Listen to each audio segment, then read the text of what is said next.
بسم اللہ الرحمن الرحیم۔ ناظرین، سورۃ الفاتحہ کی طاقت سے آپ لوگ بے خبر ہیں۔ غربت کا خاتمہ، قرض کی ادائیگی کے لیے، ٹانگوں میں درد، کمر درد، فالج، شوگر، گردہ، آدھے سر کا درد، اندرونی بیرونی ہر قسم کی بیماریاں جڑ سے ختم انشاءاللہ۔ ناظرین محترم، سورۃ الفاتحہ میں صرف جسمانی بیماریوں کے لیے ہی علاج نہیں بلکہ اس میں ہر مسئلے کا حل موجود ہے۔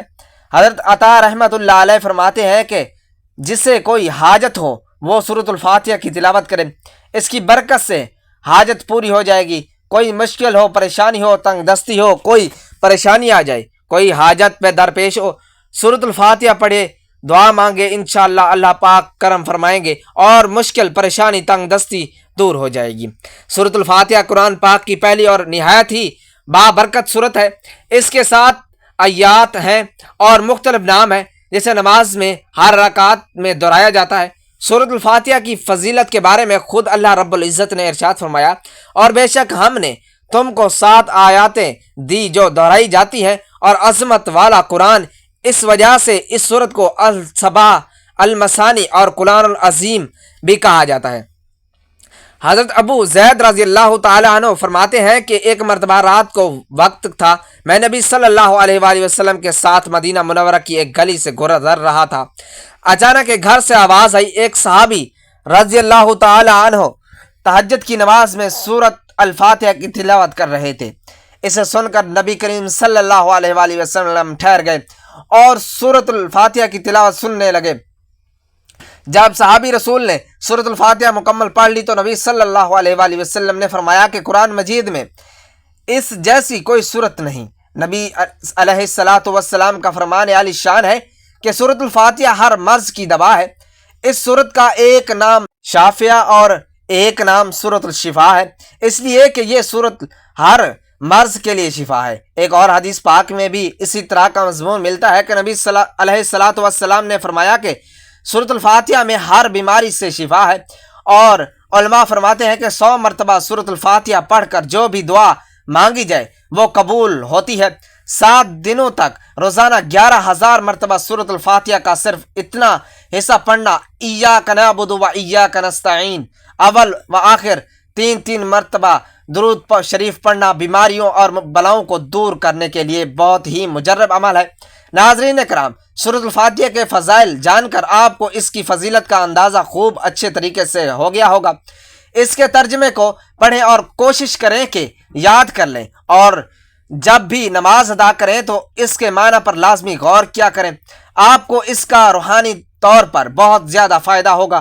اللہ تعالی ہمیں سورۃ الفاتحہ کے فضائل اور برکات سے بھرپور مستفید ہونے کی توفیق نصیب فرمائے، آمین یا رب العالمین۔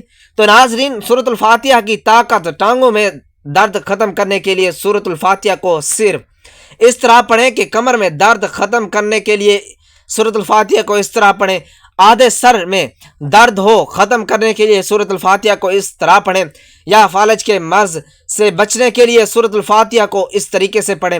ناظرین محترم، انسان جب بیماریوں سے عاجز ہو جاتا ہے تو ڈاکٹر بھی اسے روحانی علاج کا مشورہ دیتے ہیں، اور اب تو بہت سے ہسپتالوں میں قرآن تھراپی شروع ہو چکی ہے۔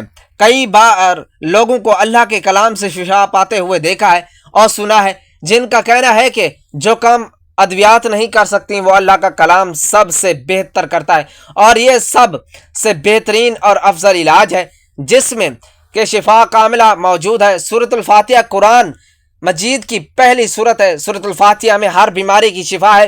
پچھلے دنوں ایک صاحب جو سرکاری ادارے میں اچھی پوسٹ پر ہے وہ بتا رہے تھے کہ انہیں جسمانی طور پر نقاہت اور بے چینی محسوس ہونے لگتی تھی، تھکن ہر وقت سر پر سوار رہتی تھی، جبکہ دفتر کا کام اتنا حساس تھا کہ اس نے غفلت کی کوئی گنجائش نہیں تھی۔ انہوں نے اس کا علاج سورۃ الفاتحہ سے کیا۔ بتانے لگے کہ انہوں نے انتہائی پرسکون حالت میں پوری یکسوئی سے سورۃ الفاتحہ کو ٹھہر کر 21 بار پڑھنا اپنا معمول بنا لیا، اور چند دنوں بعد ان کے بدن اور دماغ میں الحمدللہ چستی پیدا ہو گئی، اور اب ان کا ہر کام میں دل لگتا ہے، بلکہ ہر کام سے پہلے یا کسی بھی مصیبت میں مبتلا ہونے پر وہ سورۃ الفاتحہ کا سہارا لیتے ہیں تو ان کی مشکل دور ہو جاتی ہے۔ ان کی بیٹی کا رشتہ نہیں ہو رہا تھا، جس کے لیے انہوں نے سورۃ الفاتحہ پڑھ کر اللہ سے دعا کی تو انتہائی معقول رشتہ آ گیا، اور اب ان کا ایمان ہے کہ سورۃ الفاتحہ کی برکت سے ان کی زندگی بدل گئی۔ اور محترم ناظرین، اس میں کوئی شک بھی نہیں ہے کہ یہ سورۃ الفاتحہ کے فضائل اور برکات سے بے شمار لوگ مستفید ہیں۔ سورۃ الفاتحہ سے شفا کے بارے میں صحیح بخاری میں ایک جامع حدیث موجود ہے جو یوں بیان کی گئی ہے کہ سورۃ الفاتحہ بہت عظیم اہمیت اور فضیلت ہے۔ اس سورت کی بہت زیادہ فضائل ہیں، جن میں سے درج ذیل ہے سورۃ الفاتحہ نماز کا رکن ہے، چنانچہ سورۃ الفاتحہ کے بغیر نماز صحیح ہو ہی نہیں سکتی، جیسا کہ رسول پاک صلی اللہ علیہ وآلہ وسلم نے فرمایا کہ اس شخص کی کوئی نماز نہیں جس نے سورۃ الفاتحہ نہیں پڑھی۔ اس صورت میں سورۃ الفاتحہ کے واجب ہونے کا بیان ہے۔ سورۃ الفاتحہ پڑھنا لازم ہے۔ سورۃ الفاتحہ قرآن کریم کی افضل ترین سورت ہے، چنانچہ امام ترمذی نے حدیث نمبر 28 تا 75 کے تحت ایک روایت ذکر کی ہے اور اس صحیح بھی قرار دیا ہے کہ سیدنا ابو ہریرہ رضی اللہ تعالیٰ عنہ فرماتے ہیں کہ رسول پاک صلی اللہ علیہ وآلہ وسلم نے ابی ابن کعب رضی اللہ تعالیٰ عنہ سے فرمایا کہ آپ یہ پسند کرتے ہیں کہ میں آپ کو ایک ایسی عظیم سورت سکھاؤں کہ اس جیسی سورت تورات، زبور، انجیل سمیت قرآن مجید میں بھی نازل نہیں ہوئی۔ ابن کعب نے کہا کہ جی ہاں اللہ کے رسول، مجھے سکھلائیں۔ تو آپ صلی اللہ علیہ وآلہ وسلم نے فرمایا تم نماز میں کیسی قرات کرتے ہو؟ ابو ہریرہ کہتے ہیں کہ ابی بن کعب نے سورۃ الفاتحہ کی تلاوت شروع کی۔ اس پر رسول صلی اللہ علیہ وآلہ وسلم نے فرمایا کہ قسم ہے اس ذات کی جس کے ہاتھ میں میری جان ہے، تورات، انجیل، زبور اور قرآن مجید میں بھی اس جیسی صورت نازل نہیں ہوئی۔ سورۃ الفاتحہ کے بارے میں اللہ رب العزت کا ارشاد ہے کہ ہم نے آپ کو 7 آیات جو کہ بار بار پڑھی جانے والی ہے اور قرآن عظیم عطا کیا۔ اس صورت میں اللہ تعالیٰ کی حمد و ثنا اور بزرگی بیان کرنے کو بارگاہ وسیلہ بنایا گیا، جیسا کہ حضرت ابو سعید خدری رضی اللہ تعالی عنہ نے بیان کیا ہے کہ ہم ایک فوجی سفر میں تھے۔ رات میں ہم نے ایک قبیلے کے نزدیک پڑاؤ کیا، پھر ایک لونڈی آئی اور کہا کہ قبیلے کے سردار کو بچھو نے کاٹ لیا ہے اور ہمارے قبیلے کے مرد موجود نہیں ہیں، کیا تم میں سے کوئی بچھو کا جھاڑ پھونک کرنے والا ہے؟ حضرت ابو سعید اس کے ساتھ کھڑے ہو گئے۔ ہمیں معلوم تھا کہ وہ جھاڑ پھونک نہیں جانتے، لیکن انہوں نے سورۃ الفاتحہ پڑھ کر قبیلے کا سردار کو دم کیا تو اسے صحت ہو گئی اور اس نے شکرانے کے طور پر 30 بکریاں دینے کا حکم کیا اور ہمیں دودھ پلایا۔ جب وہ جھاڑ پھونک کر کے واپس آئے تو ہم نے ان سے پوچھا کہ کیا تم واقعی کوئی منتر جانتے ہو؟ انہوں نے کہا نہیں، میں نے تو صرف سورۃ الفاتحہ پڑھ کر اس پر دم کر دیا تھا۔ ہم نے کہا کہ اچھا، جب تک ہم رسول اللہ صلی اللہ علیہ وآلہ وسلم سے اس کے متعلق نہ پوچھ لیں، ان بکریوں کے بارے میں اپنی طرف سے کچھ نہ کہو۔ چنانچہ ہم مدینہ پہنچ کر نبی پاک صلی اللہ علیہ وآلہ وسلم سے اس کا ذکر کیا تو آپ صلی اللہ علیہ وآلہ وسلم نے فرمایا کہ انہوں نے کیسے جانا کہ سورۃ الفاتحہ منتر بھی ہے؟ جاؤ، یہ مال حلال ہے، اسے تقسیم کر لو اور اس میں میرا بھی حصہ لگانا۔ تو ناظرین محترم، اہل ایمان پر سورۃ الفاتحہ کی تلاوت فرض ہے۔ حدیث مبارکہ میں ہے کہ نبی پاک صلی اللہ علیہ وآلہ وسلم نے فرمایا کہ سورۃ الفاتحہ ہر بیماری کے لیے شفا ہے۔ حضرت محمد مصطفیٰ صلی اللہ علیہ وآلہ وسلم کے عہد مبارک میں ایک موقع پر ایک صحابی نے ایک سانپ جیسے شخص پر اس سورت سے دم کیا تو اس سے شفا ہو گئی۔ تو خلاصہ یہ ہے کہ سورۃ الفاتحہ میں دنیا اور آخرت کی ہر قسم کی خیر اور سعادت موجود ہے۔ ابن کیمیہ رحمۃ اللہ علیہ فرماتے ہیں کہ الفاتحہ الکتاب ام القرآن کا کامل شفا، مؤثر دوا، بہترین دم، خزانوں اور کامیابوں کی کنجی ہے، جسمانی طاقت کی محافظ، غم و پریشانیوں، خدشات اور مشکلات کا تریاک ہے۔ سورۃ الفاتحہ البتہ یہ تمام چیزیں اس شخص کو حاصل ہوتی ہیں جو سورۃ الفاتحہ کا مقام حقیقی انداز میں پہچاننے، سورۃ الفاتحہ کے حقوق مکمل ادا کریں، بیماری سے شفا یابی کے لیے مناسب اور موزوں طریقہ اپنائیں اور اس راز کو حاصل کر لیں جس کی وجہ سے اس سورت کو اتنا بڑا مقام دیا گیا ہے۔ یہی وجہ ہے کہ یہ تمام چیزیں جب چند صحابہ کرام میں مکمل تھیں تو بچھو اور سانپ کے ڈسے ہوئے شخص کو بھی صحابہ کرام نے سورۃ الفاتحہ سے دم کیا تو اسے فوری طور پر شفا حاصل ہو گئی، اور اسی لیے نبی پاک صلی اللہ علیہ وآلہ وسلم نے اس صحابی سے پوچھا کہ آپ کو کیسے معلوم ہوا کہ سورۃ الفاتحہ دم بھی ہے؟ اس طرح حضرت ابن کعب رضی اللہ تعالیٰ عنہ سے مروی ہے کہ ایک دیہاتی نے حضرت محمد مصطفیٰ صلی اللہ علیہ وآلہ وسلم سے عرض کی، حضرت میرے بیٹے کو تکلیف ہے۔ آپ صلی اللہ علیہ وآلہ وسلم نے پوچھا کہ کیا تکلیف ہے؟ اس نے کہا کہ اسے آسیب ہے۔ آپ صلی اللہ علیہ وآلہ وسلم نے فرمایا کہ اسے میرے پاس لے آؤ۔ چنانچہ وہ لے آیا تو آپ صلی اللہ علیہ وآلہ وسلم نے اسے اپنے سامنے بٹھایا اور اس پر سورۃ الفاتحہ اور دیگر آیات سے دم کیا تو وہ لڑکا اٹھ کھڑا ہو گیا، گویا اسے کوئی بھی تکلیف نہ تھی۔ سورۃ الفاتحہ کو کثرت سے پڑھنا ثواب بھی ہے اور اللہ کی رضا سے بلا شبہ یہ ہر مسئلے کا حل ہے۔ روزانہ اول و آخر درود پاک کے ساتھ اس کو 11 بار پڑھنے والے روحانی طور پر انتہائی مضبوط ہو جاتے ہیں اور بے شمار امراض سے بچ جاتے ہیں۔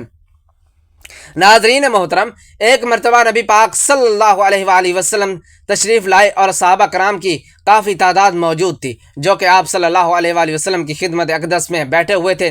نبی پاک صلی اللہ علیہ وآلہ وسلم نے ارشاد فرمایا کہ اللہ تعالیٰ نے مجھے بہت سی نعمتیں عطا فرمائی ہیں جو کہ مجھ سے پہلے کسی پیغمبر کو نہیں دی گئی۔ پھر ارشاد فرمایا کہ میں بیٹھا ہوا تھا کہ جبرائیل امین علیہ السلام آ کر کہا کہ اللہ تعالیٰ کا حکم ہے کہ میں نے آپ کے پاس جو کتاب بھیجی ہے اس میں ایک ایسی صورت ہے، اگر وہ تورات میں ہوتی تو حضرت موسیٰ علیہ السلام کی امت میں کوئی شخص گمراہ نہ ہوتا، اگر وہ انجیل میں ہوتی تو کوئی عیسائی بت پرست نہ ہوتا، اگر زبور میں ہوتی تو کوئی شخص حضرت داؤد علیہ السلام کی امت سے غنی نہ بن پاتا۔ یہ اس لیے بھیجی گئی تاکہ اس کی برکت سے آپ صلی اللہ علیہ وآلہ وسلم کی امت اللہ تعالیٰ سے مدد حاصل کرے اور قیامت کے دن جہنم کے خوف سے اور عذاب سے خلاصی پائے۔ صحابہ نے پوچھا کہ یا رسول اللہ صلی اللہ علیہ وآلہ وسلم وہ کون سی صورت ہے؟ آپ صلی اللہ علیہ وآلہ وسلم نے فرمایا وہ سورۃ الفاتحہ ہے۔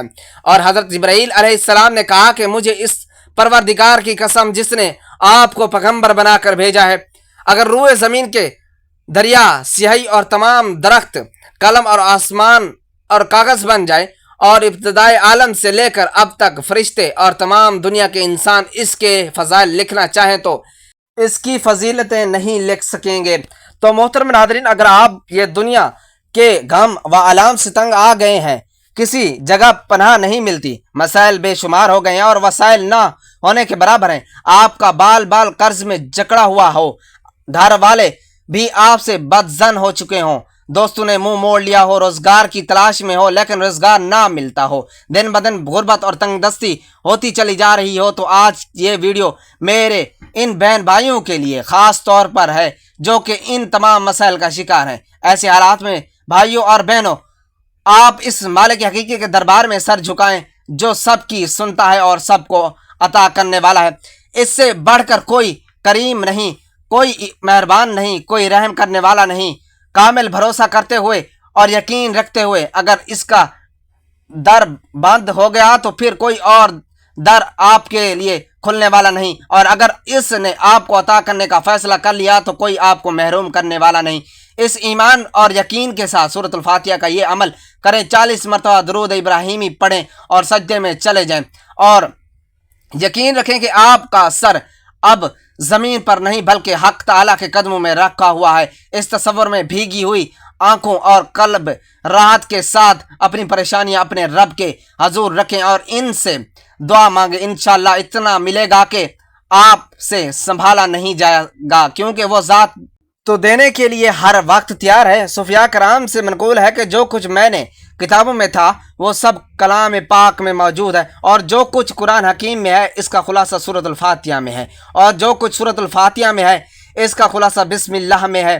اور مشائخ نے لکھا ہے کہ اگر سورۃ الفاتحہ کو ایمان و یقین کے ساتھ پڑھا جاتا ہے تو ہر بیماری سے شفا ملتی ہے۔ اگر کسی کی ٹانگوں میں درد رہتا ہو، کسی طرح آرام نہ آتا ہو اور رات کے وقت یہ درد شدید ہو جاتا ہو تو اسے دور کرنے کے لیے غرض سے باوضو حالت میں سورۃ الفاتحہ کو چینی کی پلیٹ پر لکھیں اور خالص روغن زیتون سے اس کو دھو کر کسی چیز میں ڈالیں، اور اس کے بعد 70 مرتبہ سورۃ الفاتحہ پڑھ کر اس پر دم کریں، اور ہر روز رات کو سونے سے پہلے اس تیل کی مالش کریں۔ اللہ تعالیٰ چند ہی دنوں میں فاقہ ہوگا اور درد کی شکایت دور ہو جائے گی۔ اس طرح سردی کے موسم میں یا گرمی کے موسم میں